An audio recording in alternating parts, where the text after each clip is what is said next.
So I think what separates Bristol Bay from other fisheries is the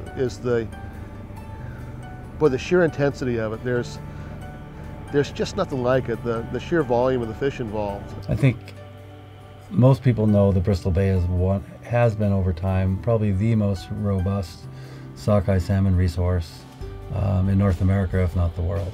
Sockeyes are pretty habitat sensitive, and there's nothing like the ground around here, that the water and the lakes and all the watersheds produce a volume of sockeye that's unprecedented anywhere else in the world. In a very short time, maybe 6 weeks, 30 million or more sockeye salmon returned to the Bristol Bay area. So it's a very intense fishery, very competitive. The salmon industry provides tens of thousands of jobs, thousands and thousands of cannery workers, the barge companies, the mechanics, the airlines. This fishery could go on for many more generations, and if you do the math over time, it's worth a lot to a lot of people.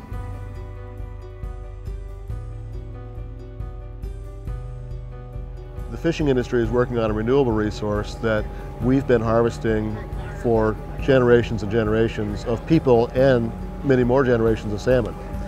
We're in about 130 years of history here. So it boils down to a renewable resource versus a non-renewable resource. This will last for generations, generations, generations, generations, generations. We just have to take care of the nursery. But if you don't have the nursery anymore, it doesn't matter what you do about all the rest. The whole thing will collapse and all these jobs will be gone.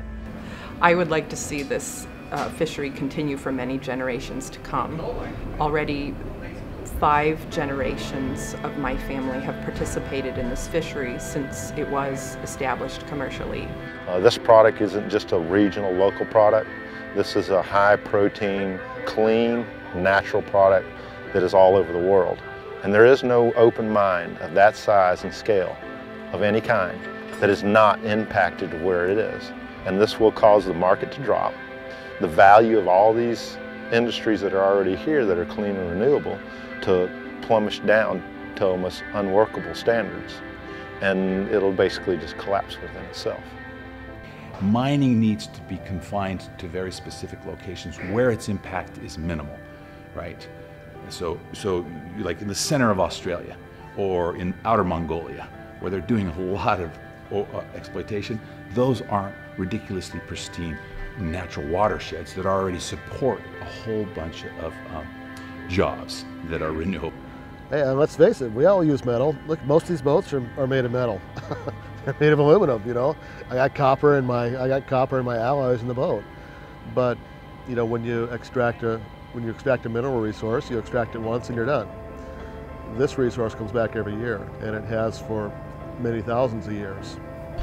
These boats all represent a pretty substantial investment for all of us, for our businesses. So it's a big deal. I mean, if this fishery got impacted to the point that it wasn't really economically viable for us to come anymore, these boats are pretty specialized for this fishery. We'd lose our businesses, really. The value of our businesses could go down to something that, you know, not worth having anymore. The economic impacts could be terrible for Alaska. The seafood industry is the #1 private employer in the state of Alaska, and Bristol Bay is a significant part of that. So we're talking about, you know, over 14,000 jobs on the line in this fishery alone, and that would be significant, not just for communities in Bristol Bay who wouldn't benefit from fish taxes and other revenues, but really in the seafood industry throughout the state and on down to Washington and Seattle and beyond.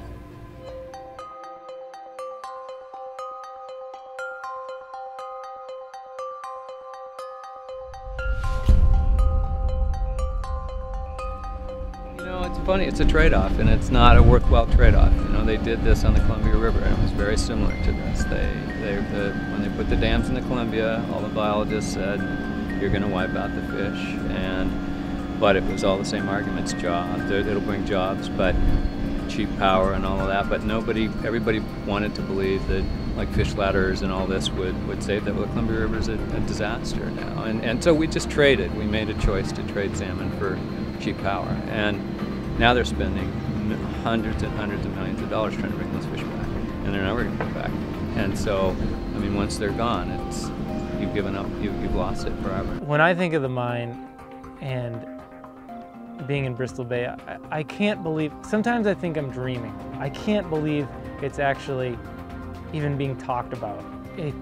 How could it even be true that the last wild salmon run of this size was being threatened in just with one mine at one time?